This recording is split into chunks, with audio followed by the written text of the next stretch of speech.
ప్రభునందు ప్రియులారా, ప్రభు అయిన యేసుక్రీస్తు నామములో మీకు శుభములు తెలియజేస్తున్నాను. కొద్ది నిమిషాలు మనం వాక్యాన్ని ధ్యానించుకుందాం. లూకాసు వార్త 22వ అధ్యాయము 31వ వచనం. సీమోను, సీమోను, ఇదిగో సాతాను మిమ్మును పట్టి గోధుమల వలె జల్లించుటకు మిమ్మును కోరుకొనెను గాని, నీ నమ్మిక తప్పిపోకుండానట్లు నేను నీ కొరకు వేడుకొంటిని. ప్రభునందు ప్రియులారా, మరి ఇక్కడ వాక్యాన్ని గమనించినట్లయితే యేసు ప్రభుల వారు అంటా ఉన్నారు, సాతాను మిమ్మల్ని మరి పట్టి గోధుమ వలె జల్లించుటకు మిమ్మల్ని కోరుకొనెను, కానీ మీ కొరకు నేను వేడుకున్నాను అని యేసు ప్రభుల వారు చెప్తా ఉన్నారు. అంటే సాతాను మరి శిష్యులను కూడా మరి గోధుమ వలె జల్లించుటకు వాడు రెడీ అయినాడు. అయితే యేసు ప్రభుల వారు వారికి కాపుదలగా ఉన్నాడు. అట్లా కావద్దని తండ్రిని వేడుకున్నట్లుగా మనం ఇక్కడ వాక్యాన్ని గమనిస్తూ ఉన్నాం. ప్రభునందు ప్రియులారా, మరి మనము పేతురు యొక్క జీవితాన్ని మనం చూసినట్లయితే పేతురు ఒక చేపల పట్టు జాలరి. మార్కు సువార్త 1వ అధ్యాయం 16-17 వచనాలు చూసినట్లయితే వారిని పిలిచి మిమ్మును మనుషులు పట్టు జాలరుగా చేస్తాను అని పిలిచాడు. పేతురు ఆ ఒక్క పిలుపుతోని తన యొక్క జీవన విధానానికి ఆధారమైన తన ఆ యొక్క జాలరి జీవితాన్ని వదిలిపెట్టి యేసు ప్రభును వెంబడించాడు. వెంబడించడమే కాకుండా పేతురు యొక్క మరి ఇక్కడ లూకాసు వార్త 5వ అధ్యాయంలో చూసినట్లయితే సీమోను పేతురు యొక్క దోనె పక్కనే కూర్చుండి ఆ జనసమూహంలోకి బోధించుచుండెను. తరువాత దోనెను ఆ పక్క వేయుడి అని చెప్పినప్పుడు వారు వల వేయగానే విస్తారమైన చేపలు పట్టిరి. 8వ వచనంలో చూస్తే లూకా 5:8 వచనం, సీమోను పేతురు అది చూచి పాపాత్ముడు నన్ను విడిచిపొమ్మను అని ఆయన దగ్గర మరి తన యొక్క పాపపు జీవితాన్ని ఒప్పుకుంటూ ఉంటాడు. పేతురుని మరి యేసుప్రభుల వారు మొట్టమొదటిగా పిలిచినప్పుడు తన పాపపు స్థితిని ఒప్పుకుంటూ ఉంటాడు. ఎప్పుడైతే యేసుప్రభు దగ్గర తన పాపపు స్థితిని ఒప్పుకున్నాడో, తన పశ్చాత్తాప స్థితిని ఒప్పుకున్నాడో, అప్పుడే తను జీవితంలో తగ్గించుకునే గుణాన్ని తను వెల్లడిపరుచుకున్నాడు. ప్రియులారా, మరి దేవుడి దగ్గర మనం వచ్చినప్పుడు, మనల్ని పిలిచినప్పుడు మన పాపపు స్థితిని మనము ఒప్పుకోవాలి. మనము పశ్చాత్తాపపడాలి. ఏ స్థితిలో మరి మనం పిలువబడుతామో ఆ స్థితిలో నుంచి మనము బయటికి రావాలి. ఎప్పుడైతే మనల్ని మనం తగ్గించుకొని దేవుణ్ణి వెంబడిస్తామో ఆయన మనల్ని హెచ్చిస్తాడు. మరి పేతురుని గమనించినట్లయితే లూకాసు వార్త 9వ అధ్యాయం 28-29లో చూసినట్లయితే యేసు ప్రభుతో పాటు రూపాంతర అనుభవంలో కూడా యేసుతో పాటు పేతురు దగ్గరగా ఉన్నాడు. ప్రతి దాంట్లో యేసు ప్రభుతోని మరి సహవాసం చేసినట్లుగా మనం చూస్తూ ఉన్నాం. మత్తయి సువార్త 17వ అధ్యాయము 1-2 వచనాల్లో కూడా మనము చూడగలుగుతూ ఉంటాం.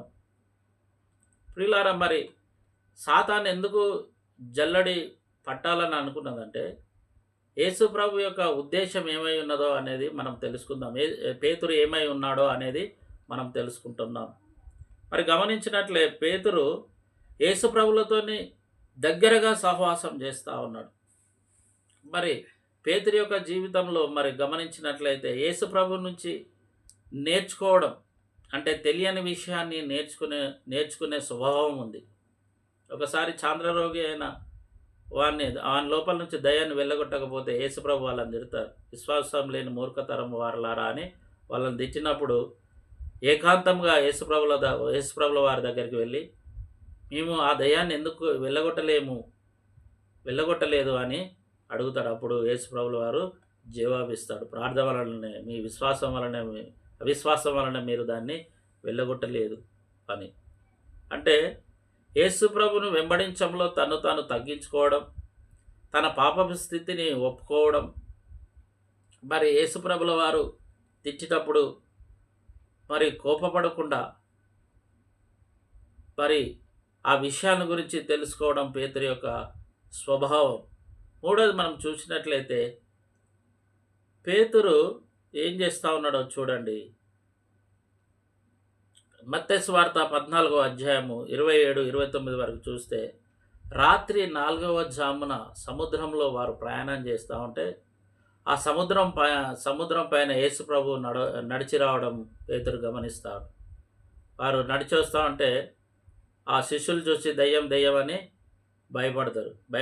భయపడకండి నేనే అని చెప్పినప్పుడు పేతురు నీవే అయితే నేను నీళ్ళ మీద నడిచొచ్చినట్లు నాకు కూడా సెలవయ్య అన్నప్పుడు పేతురు కూడా నీళ్ళ మీద నడిచి వెళ్ళడం మనం గమనిస్తూ ఉంటాం. అంటే పేతురు యేసు ప్రభుతో ఉన్నప్పుడు తన యొక్క విశ్వాస జీవితంలో అభివృద్ధి అనేది పేతురు చేసుకుంటున్నాడు. తన యొక్క విశ్వాస పరిమాణంలో పేతురు ఎదగడం మనం చూస్తూ ఉన్నాం. లూకాసు వార్త 9వ అధ్యాయము మరి 53, 55 వచనంలో చూస్తే ఇక్కడ శిష్యులు ఏ విధమైన విశ్వాస పరిమాణంలో ఎదిగారు అన్న విషయాన్ని మనం తెలుసుకుందాం. యెరూషలేము వెళ్ళాలని అనుకున్నాడు, కానీ ఆయనను చేర్చుకోలేదు. అయితే అక్కడ యాకోబు, యోహాను ఆకాశం నుండి అగ్ని దిగి వచ్చినట్లు మేము ప్రార్థన చేయవలనా అని అంటూ ఉంటారు. యేసుప్రభు వారిని వారిస్తాడు, వద్దు వద్దు అట్లా అని. అంటే యేసుప్రభుతో వాళ్ళు నడిచేటప్పుడు వాళ్ళ యొక్క సహవాస జీవితము వాళ్ళని విశ్వాస జీవితంలోనికి అభివృద్ధి చేసింది. ఆకాశం నుండి అగ్ని దిగి వచ్చినట్లు ప్రార్థన చేయవలన అంటే వాళ్ళకి ఎంత నమ్మకం ఉన్నదని చూడండి ప్రియులారా. అంటే యేసు ప్రభుతోని మనము నడిచేటప్పుడు కొన్ని విషయాలలో మనం కొంతమంది తప్పిపోతూ ఉంటాం. కానీ పేతురు తను తాను తగ్గించుకున్నాడు, తన జీవితంలో ఉన్న లోటుపాట్లను గ్రహించుకున్నాడు, యేసుప్రభుతోని రూపాంతర అనుభవంలో ఉండడం, యేసుప్రభుతోని సహవాసం చేయడం, విశ్వాస పరిమాణంలో ఎదగడం అనేది ఇక్కడ మనం చూస్తూ ఉన్నాం. ప్రభునందు ప్రియులారా, మరి యోహాను సువార్తలో 6వ అధ్యాయము 65 నుంచి 69 వరకు చూస్తే యేసుప్రభుల వారు నా శరీరం తిని నా రక్తము తాగువాడే నిత్య జీవనకు పాత్రుడు అంటే అప్పటి నుంచి వెంబడించిన శిష్యులు యేసుప్రభుని వెంబడించలేదు. లేకపోతే యేసుప్రభుతోని కోకలుగా శిష్యులు వెంబడించినారు. ఎందుకు వెంబడించినారంట? ఆహారం కొరకు యేసుప్రభును వెంబడించారు. ఎప్పుడైతే యేసుప్రభుల వారు ఇట్లా చెప్పారో యేసుప్రభుని అనేక మంది విడిచి వెళ్ళిపోయారు. అయితే అక్కడ గమనించినట్లయితే 68వ వచనంలో పేతురుతో అంటాడు, మీరు కూడా నన్ను వదిలిపెట్టి వెళ్ళిపోతారా అంటే పేతురు అంటా ఉంటాడు, నీవే నిత్య జీవపు ఊటలు గలవాడు, మేము ఎవరి యొద్దకు వెళ్తాం ప్రభువా. చూసారండి, అంటే యేసుప్రభుల వారు టెస్ట్ చేస్తూ ఉన్నాడు పేతుర్ని. మరి అందరూ వెళ్ళిపోయారు, మీరు కూడా నన్ను వదిలిపెట్టి వెళ్ళిపోతారంటే ప్రభువా మేము ఎక్కడికి వెళ్ళిపోతాం, నీవే నిత్య జీవపు ఊటలు గలవాడు, నీవు తప్ప మాకు వేరొక మార్గం లేదు, మేము ఎక్కడికి వెళ్ళలేము అని పేతురు చెప్తా ఉన్నాడు ప్రియులారా. అందుకే యేసుప్రభుల వారు ఏమన్నారంటే మత్తయి సువార్త 16వ అధ్యాయం 18, 19 వరకు చూస్తే పేతురు ఈ బండ మీద సంఘము కట్టుదును, పాతాళలోక ద్వారములు దాని ఎదుట నిలవలేవు, పరలోక రాజ్యం తాళం చెవులు నీకు ఇస్తాను, భూమి మీద నువ్వు ఏది బంధిస్తే పరలోకంలో అది బంధించబడను, భూమి మీద నువ్వు ఏది విప్పుతావో పరలోకంలో అది విప్పబడను అంటావు. పేతురు యొక్క జీవితంలో మరి యేసుప్రభుల వారికి ఉన్న యొక్క ఉద్దేశాన్ని యేసుప్రభుల వారు మరి ఇక్కడ చెప్తా ఉన్నాడు. పేతురను బండ మీద నేను సంఘాన్ని కట్టుతాను, పరలోక రాజ్యపు తాళపు చెవులు నీకు ఇస్తాను, నువ్వు భూమి మీద ఏది విప్పుతావో అది పరలోకమందు విప్పబడను, భూమి మీద ఏది బంధిస్తావో అది పరలోకమందు బంధించబడను. ఆ యొక్క గొప్ప స్థానానికి మరి పేతురు ఆ ఆత్మీయ జీవిత స్థానానికి పేతురు రావడం మనం గమనిస్తూ ఉంటాం. విశ్వాసులమైన మనము యేసుని మరి ఎన్నో ఎన్నో సంవత్సరాల నుంచి వెంబడిస్తున్న మనం మన ఆత్మీయ జీవితంలో ఏ స్థాయికి ఎదిగాం? అనుదినము యేసు ప్రభుతో సహవాసం చేస్తూ ఉన్నామా? అనుదినము మన విశ్వాస జీవితంలో చేసిన పాపములన్నిటిని ఒప్పుకొని యేసు ప్రభుతోని ఆత్మలో మనం నడుస్తూ ఉన్నామా? మనల్ని మనం తగ్గించుకొని ఆయనను హెచ్చిస్తూ ఉన్నామా? మరి నీ కొరకు దేవుడు అద్భుతాలు చేయువారిగా నువ్వు దేవునికి స్థానాన్ని ఇస్తూ ఉన్నావా? యేసు ప్రభుల వారు అంటున్నారు, నీవు బండవు, నువ్వు పేతురువు, నువ్వు బండవు, ఈ బండ మీద నేను సంఘం కడతాను. యేసు ప్రభుల వారు నీతో కూడా మాట్లాడుతూ ఉన్నారు. నువ్వు ఎవరైనా కావచ్చు, నువ్వు దేవుణ్ణి వెంబడించేవాడు అయితే మాత్రము నీ విశ్వాస పరిమాణాన్ని చూసి దేవుడు నీకు బాధ్యతను అప్పచెప్తా ఉన్నాడు. ఇగో నీ మీద నా సంఘాన్ని కడతాను, నీ కొన్ని ఆత్మలను అప్పచెప్తాను. నువ్వు నన్ను ప్రేమించినట్లయితే యోహాను సువార్త 20వ అధ్యాయంలో అంటారు, పేతురు నువ్వు నన్ను ప్రేమించున్నావు అంటే ఇగో నా మందను ఖాయమంటా ఉన్నాడు. ఈ దినాన మరి యేసు ప్రభుల వారు నీతో కూడా మాట్లాడుతూ ఉన్నాడు. నిన్ను మరి ఒక సంఘముగా కట్టడానికి దేవుడు ఇష్టపడతా ఉన్నాడు. అందుకనే పేతురు అనే బండ మీద సంఘాన్ని కడతానన్నాడు. కాబట్టి సాతాను మరి గోధుమల గింజల వలె జల్లించుటకు కోరుకున్నదంట.